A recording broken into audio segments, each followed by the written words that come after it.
us on Facebook. Now, here's your host, Brian the Beast London.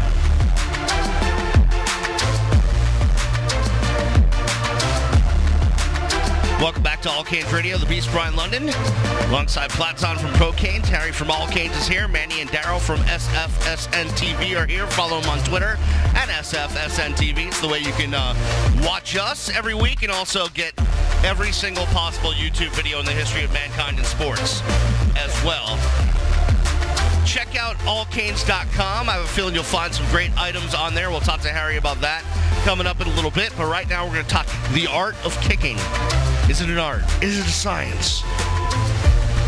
The physics of kicking. Now with Jake Wyclaw here on allCanes Radio. Jake, how are you, my man? Thanks for coming over. Doing pretty well. Thank you.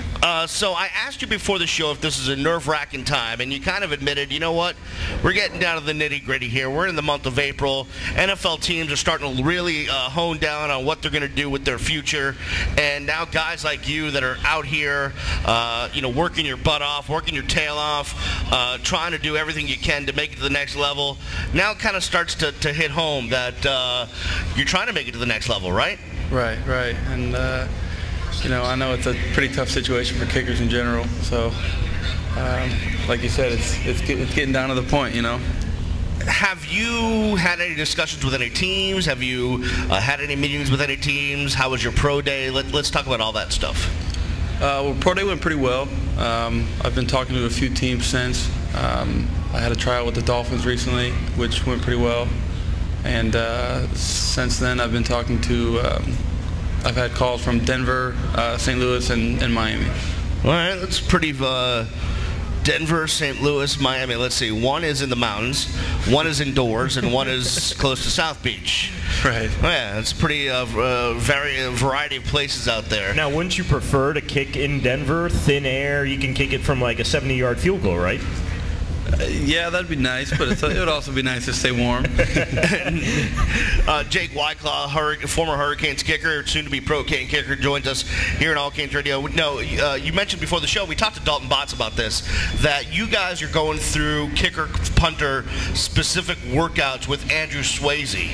And, I don't think people, the audience probably realizes that, you guys work out hard. It's just has to be a different kind of workout than, let's say, a linebacker goes through because you're using different muscles. And right. Just talk about the workout process. Well, what we work on is just more specific than, like you said, a linebacker. We work on explosion, leg speed, flexibility. That's where most guys are just trying to get as big and strong as they can, try to put mass on. And, we're just working out just to be the best kicker we can be. Is it about power? Is it about adding power to your leg? Is it about just strengthening the muscles? What's important to you about what type of kicker you are? It's really about explosion for me, and really kicking in general. And then with explosion, you need flexibility. So it's kind of focusing on both, getting as strong as you can while also trying to gain flexibility. What was that workout like with the Dolphins? Jake, what do they have you do? You show up there, you get ready, you get on the field. Who are you with? I'm assuming the special teams coordinator. And what does he sort of take you through? Yeah, it was the special teams coach, and I think some of the assistant special teams guys. But it was all kicker-specific stuff. They put me through kickoffs and field goals, and the punters punted, and the snapper snapped, and it was all position-specific stuff. Did you have a holder there and a guy snapping live, or were you just using the little stand and kicking field goals? No, I actually had Dalton there holding for me, which was nice, and then another local guy who was snapping. How different is it kicking the NFL ball? We've had Matt Bosher on the show in the past, and he said the most difficult part for him getting sort of adapting to the NFL was the ball. He didn't realize how different it was at first to be punting it. How is it different for you to be kicking it? Yeah, I think it's a little different. Going from punting to kicking. Kicking, I like it. It's a little bit fatter of a ball. I think it has a pretty good pop to it.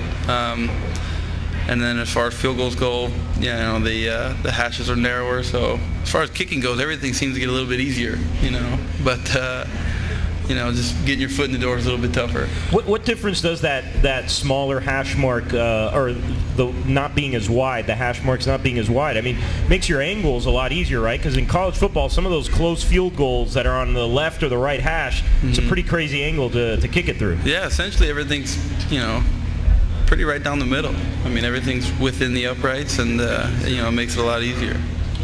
Jake Wycliffe joining us here on allCanes Radio, live from Shake Shack in the Gables, 1450 South Dixie Highway, right across the street from the University of Miami. The burgers are unbelievable. Fries, so crispy.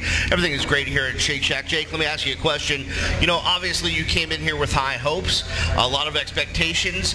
You really didn't get much action until your junior year, if any, right? I mean, right. But you took the 2 years that you got, and you made the most of them. I think you kicked about, 75, 76% both years. Yep. Never missed an extra point, I don't think, in your career. So just talk about that, having to kind of wait your turn and then making the most out of your time. I mean, when you're forced to wait, it kind of makes you want to do that and take advantage of, the time that you have on the field, because, it's not guaranteed, it's not promised, and it's tough to work your way into the starting lineup on a team like the University of Miami. Well, how frustrating was it to have to sit out, to have to kind of wait your time, wait your turn, and not be able to do what brings you joy, which is kicking?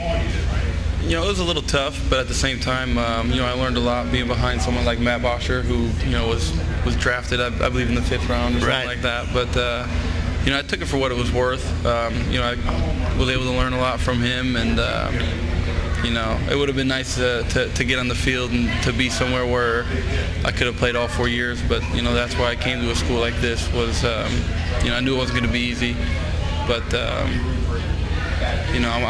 I'm glad I was able to take advantage of the 2 years I had, and I'm just looking forward to trying to make it to the next level now.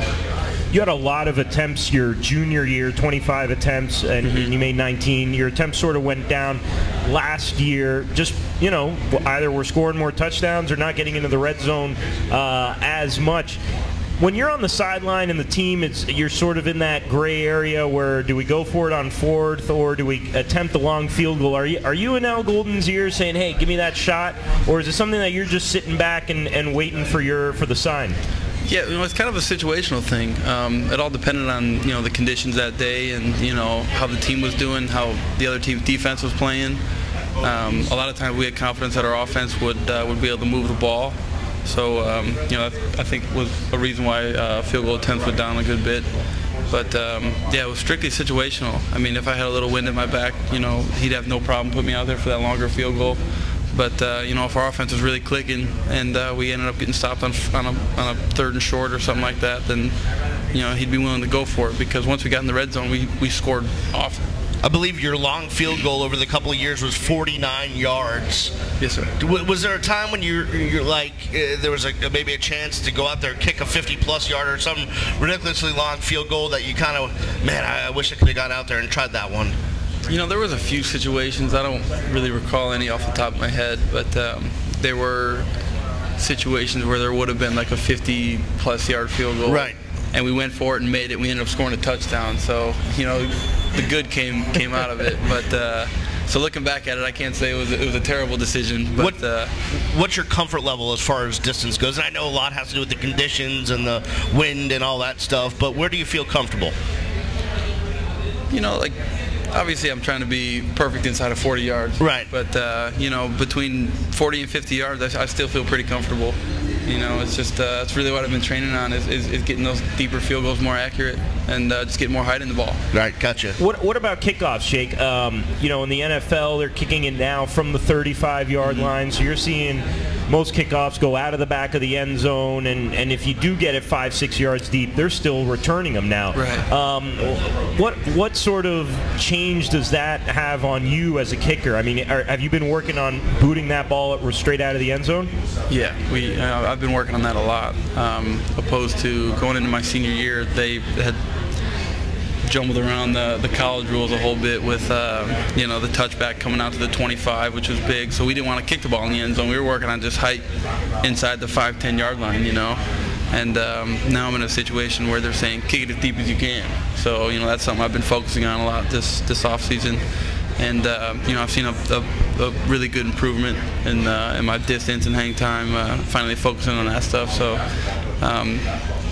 it just took that focus to get it done.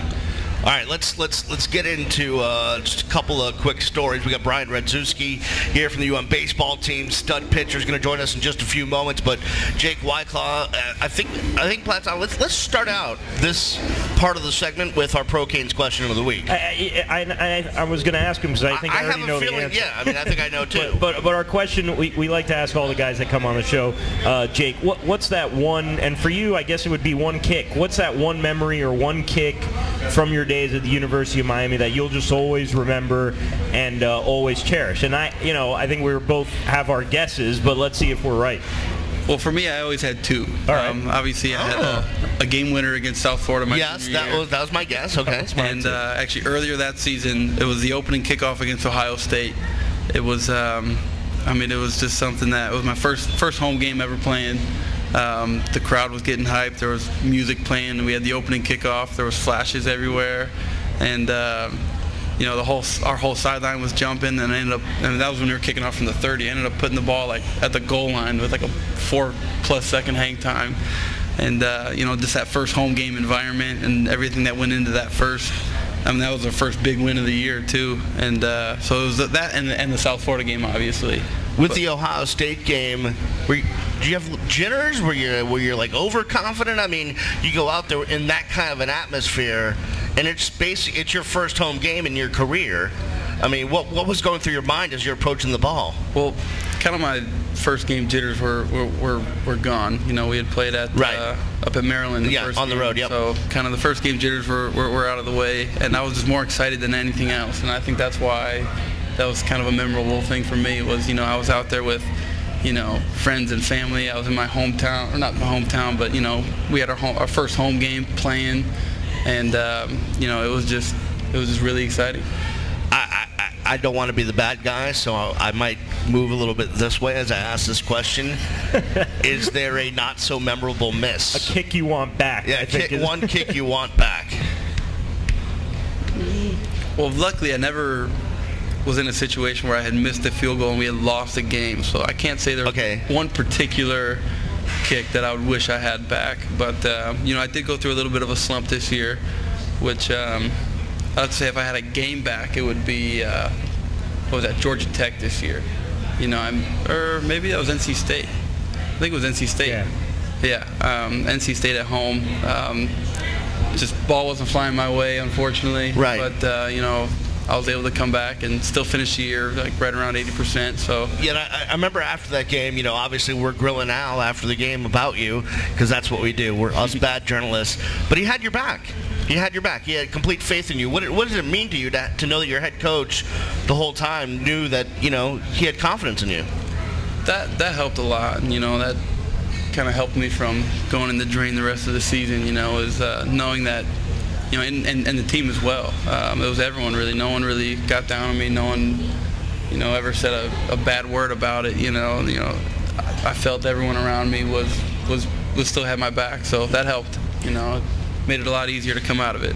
Jake, what percent of kicking is mental and what percent of it is physical? I feel like, you're at this level, you have all the tools. You can kick a 50-yarder, you can kick a 30-yarder. Mm-hmm. When you go through a slump like that, what is it? Is it that, you're getting up there and you just don't have the confidence that you usually have and you almost start doubting yourself, or does it get sort of to technical and taking the right steps and that sort of aspect? It kind of goes with both things. I mean, sometimes, there's, technique issues. Other times it's, being comfortable with your snapper and holder, and, other times it's, maybe there's a slight wind in your face and you don't feel like the ball's going to fly the way it should. I mean, and that's kind of the mental side of kicking is, you almost need to go into every kick knowing you're going to make it, because you have the slightest of doubt, it's usually magnified, especially when you're on a field with 60,000, 70,000 people watching, Is it like when you get up to line up for the kick, a lot of people say, we've had basketball players on where, when they line up to take a foul shot, if you hear the crowd, they say, then you're going to miss that shot. When you line up to take that kick, I mean, do you realize that there's 70,000 people screaming, the people behind the goalposts are doing this, maybe if you're away? Not really. I mean, I've always kind of had like a, I kind of explain it's like a tunnel vision. I don't hear the crowd. I don't see anything else. I just see the ball, and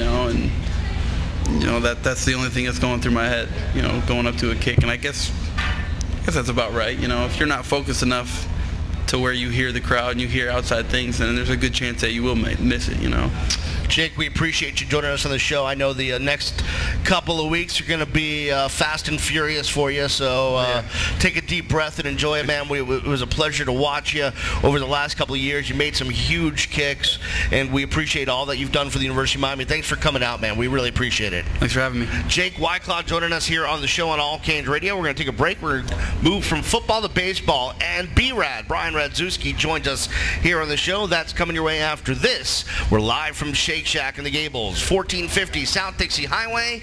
You're listening to allCanes Radio. We don't care about nobody except it's you. We don't. You're listening to allCanes Radio. Canes fans, it's the Beast, and we've been telling you all about Shake Shack for a long time. Man, their natural Angus burgers are great. Their shakes are great. The